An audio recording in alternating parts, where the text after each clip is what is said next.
السلام علیکم ورحمۃ اللہ وبرکاتہ۔ عزیزان گرامی، چھوٹے مرزا نے جب صحابہ کرام علیہم رضوان یا خصوصاً بنو امیہ پر کوئی الزام تراشی کرنی ہو، بہتان لگانا ہو، تو یہ بغیر سند کے بھی کام چل جاتا ہے۔ اور دوسرے مسائل میں، ہر مسئلے میں سند ضروری ہے۔ صحابہ کرام کے خلاف، بنو امیہ کے خلاف کسی سند کی ضرورت نہیں ہے، کسی ثبوت کی ضرورت نہیں ہے، بس صرف ایک فلم کا حوالہ بھی کافی ہے، کام چل جائے گا۔ اور دیگر مسائل میں سند کا مطالبہ ہر مسئلے میں ہوگا۔ آج چند ایک جھلکیاں اسی موضوع پر لایا ہوں، آپ دیکھیں گے حیران ہوں گے کہ مرزا جونیئر سے جب سند مانگی جاتی ہے کسی مسئلے پر، خصوصاً صحابہ کرام علیہم رضوان کے الزام اور بہتان لگانے پر، یا بنو امیہ کے حوالے سے جب کسی سند کا مطالبہ کیا جاتا ہے تو کہتا ہے کہ عمر سیریز کوئی فلم دیکھی ہوئی ہے اس نے، پتہ نہیں وہ کون سے، ہمیں تو نہیں پتا، اور دا میسج فلم کا بھی ایک نام لیتا ہے، کہتا ہے ان فلموں میں ان واقعات کو کیوں فلمایا گیا اگر یہ غلط ہیں تو۔ چند ایک جھلکیاں سنیں، پھر انشاءاللہ آگے تفصیل سے بات کرتے ہیں۔ یہ سودا چونکہ وہ ذاکرین نے بیچنا تھا، اور مجھے دکھ ہے بعض علماء بھی یہ سودا بیچ رہے ہیں شیعہ کے، ان کو تو کم از کم شرم و حیا کرنی چاہیے کہ اس کی سند ثابت بھی ہے کہ نہیں۔ پہلے تو سند کے ساتھ واقعہ ثابت کریں، اگلی بات تو بعد میں ہوگی۔ جب ایک چیز ثابت ہی نہیں ہے اور آپ وہ سودا بیچ رہے ہیں اور اتنی بڑی بات کر رہے ہیں۔ چونکہ صلح حسن کے گھاٹے میں فٹ ہوئی تھی تو یہ سندوں کے چکر میں پڑ گیا۔ سندوں میں تو پڑھنے کی ضرورت ہی نہیں میرے بھائی۔ جی حافظ صاحب اپنا سوال کریں۔ اچھا علی بھائی، سوال یہ ہے کہ اللہ کے نبی صلی اللہ علیہ وسلم نے اپنی دو بیٹیوں کا نکاح جو ہے نا وہ حضرت عثمان رضی اللہ تعالیٰ عنہ کے ساتھ کیا، اور حضرت ام حبیبہ رضی اللہ عنہا کے ساتھ اپنا نکاح بھی کیا، اور یہ دونوں جو فریقین ہیں یہ دونوں کے دونوں بنو امیہ خاندان کی۔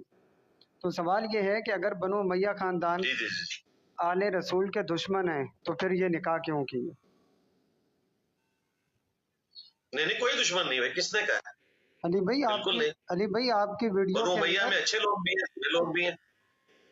نہیں علی بھائی، وہ آدھی ہے نا ویڈیو، بس آپ نے سوال کر لیا نا، اب آپ جواب لے لیں۔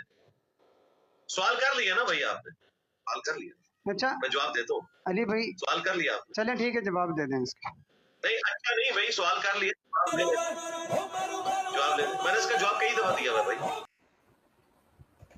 کوسچن نمبر 30 ہے حافظ اسد بھائی کا، فیصلہ آباد سے۔ وہ پوچھ رہے ہیں ریسرچ پیپر 5B میں صلح حسن کی جو 5 شرائط ہیں ان کی سند مجھے نہیں مل رہے، وہ بتا دیں۔ حافظ اسد صاحب، آپ نے آج تک سٹریم میں آگے کوئی قرآن و سنت کا مسئلہ آپ نے پوچھا ہے؟ آپ کی سارے کے سارے معاملات اسی سے ریلیٹڈ ہوتے ہیں۔ تو آپ کو پہلے بھی ریکویسٹ کی تھی، ایک آپ ہیں اور ایک عاطف صاحب ہیں، عاطف رمضان یا پتہ نہیں کیا نام ہے ان کا۔ اس طرح کے سوالات آ کے بار بار کیوں کرتے ہیں؟ میرا یہ دعویٰ ہے کہ صلح حسن کے اوپر اجماع ہے، اس کے لیے کسی سند کی ضرورت نہیں ہے۔ ہمیں سلف میں جتنے محدثین اہل سنت کے جنہوں نے صحابہ کرام کے حالات زندگی پہ کتابیں لکھی ہیں، چاہے امام ابن عبد البر ہو، الاستیاب لکھی انہوں نے، یا اسود الغابہ ابن اثیر کی، اور پھر اس کی شرح الاصابہ ابن حجر اسقلانی کی، سب کے سب لوگ یہ نقل کرتے آئے ہیں، سند کی ضرورت ہی نہیں ہے بھائی۔ جہاں تک تاریخ کا تعلق ہے تو تاریخ دانوں نے بڑی محنت کی، ہمارے بزرگ ہیں، لیکن انہی بزرگوں نے ہمیں یہ بات سکھائی کہ بغیر کسی کی سند کے حدیث کو قبول نہ کیا جائے، اور حدیث میں سند بھی ملے تب بھی اس کو صحیح اور ضعیف اور موضوع کا فرق کرنا ہے۔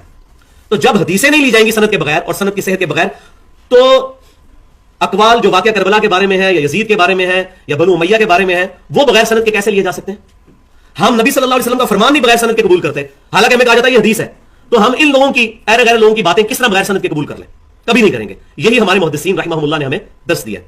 اس کے اوپر اجماع ہے، اور اجماع تو حدیث سے بھی بڑی دلیل، کسی کا بھی انکار نہیں ہے، سب نے اس کو مانا ہے کہ یہ ٹریٹی ہے، اور ٹریٹی کے اندر یہ انڈرسٹوڈ ہے کہ ایسا ہوا ہے۔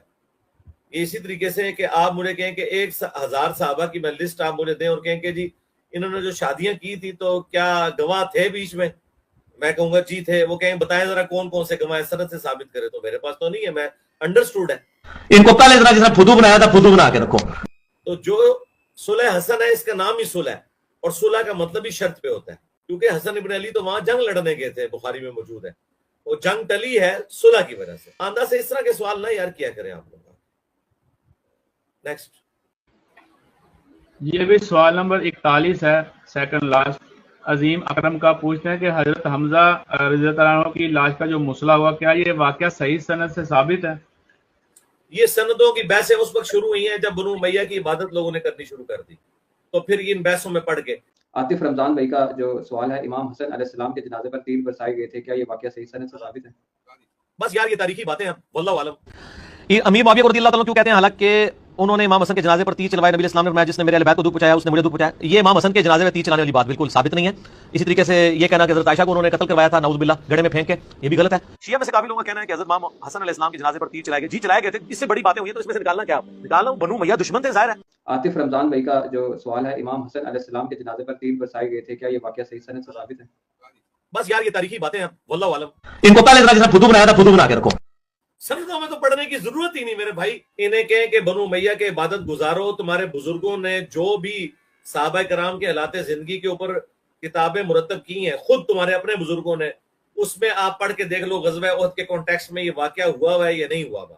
یہ واقعات دا میسج فلم میں کیوں فلمائے گئے، عمر سیریز میں کیوں فلمائے گئے؟ کیونکہ مسلمانوں کے بڑے ہسٹورینز، محدثین ان واقعات کو نقل کرتے آئے ہیں. میں کہتا ہوں اجماع ان واقعات کے اوپر. مسلم کتاب کو بتائیں، یہ بہت لوگوں نے سوال کیا. آج واقعہ کربلا میں نے شیخ زبیر صاحب سے بھی کہا تھا، انہوں نے مجھے بتایا کہ تاریخ دمشق جو ہے سب سے بڑی تاریخی کتابوں میں سے ہے، ابن عساکر کی. اس میں کافی روایتیں ہیں، لیکن وہ کہتے ہیں اچھا یہ متع کے دو ریفرنسز دیے جاتے ہیں کہ ایک تو یہ کہ امام حسن علیہ السلام سے یہ لوگ متع ثابت کرنے کی کوشش کرتے ہیں کہ ان کو مطلاق کہا جانے لگا تھا، وہ طلاقیں بہت زیادہ دیتے تھے. جھوٹ ہے. یہ امام حسن علیہ السلام کی شخصیت کو ملائن کیا گیا اور کہا کہ جی 100 شادیاں کی ہوئی تھی. جلال الدین سیوطی نے بے سند روایتیں لکھی ہیں نا. جلال الدین سیوطی صاحب نے تو بہت کچھ لکھا ہے. وہ جلال الدین سیوطی نے جو نبی الاسلام کی وفات کے آلموسٹ 900 سال بعد آئے، 911 ہجری میں فوت ہوئے، ایک بے سند روایت نقل کر کے اس امت کو فتنے میں ڈال دیا.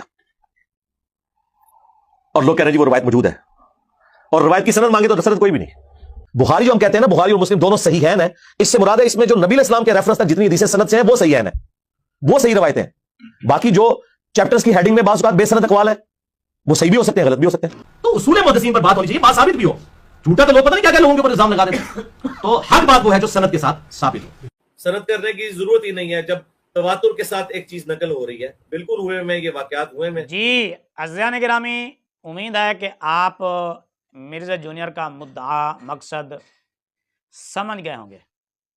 کس طرح ڈھٹائی سے کہہ رہا ہے کہ بے سند واقعات کی جب اس سے سند طلب کی جاتی ہے، کہتے ہیں یہ واقعات تو تواتر سے ثابت ہیں، تمہارے فلاں فلاں نے لکھا ہے اور اس پر تو اجماع امت ہے.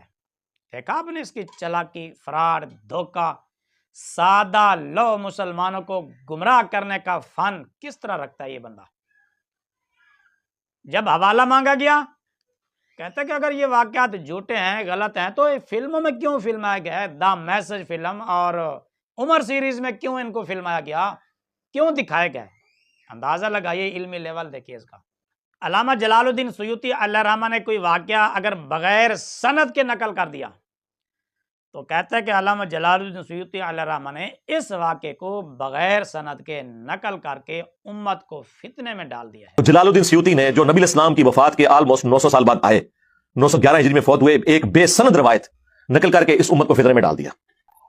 اور لوگ کہہ رہے ہیں جی وہ روایت موجود ہے، اور روایت کی سند مانگے تو سند کوئی بھی نہیں. مرزا جی تو نے کتنے واقعات بیان کیے ہیں اور تجھ سے اسناد کا مطالبہ کیا گیا ہے بار بار. تو کہتا ہے ان کی سندوں کی ضرورت ہی نہیں ہے، سندوں میں بحث کرنے کی ضرورت ہی نہیں ہے، فلاں فلم دیکھ لو، فلاں فلم دیکھ لو. اور تو یہ کہانیاں سنا کر تو نے امت کو فتنے سے نکالا ہے یا فتنے کے گڑھے میں مزید دھکیلا ہے؟ مرزا جی سب سے بڑا فتنہ تو ہے، یہ تیرا ریسرچ پیپر خود تو نے اس کے اندر بار بار لکھا ہے کہ بے سند اور ضعیف الاسناد روایات سے محفوظ، لیکن اس میں بھی تو نے کوئی سند پیش نہیں کی.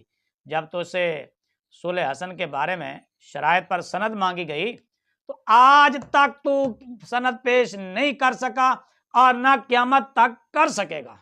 مرزا جی کم از کم اپنی لکھی ہوئی بات کو، جو تو نے شرائط لکھی ہیں، اس میں صلح حسن پر جو تو نے شرطیں لکھی ہیں، کم از کم ان شرطوں پر اب بار بار تجھے مطالبہ کیا جا رہا ہے، اپنی لکھی ہوئی بات تو سند سے ثابت کر دینا.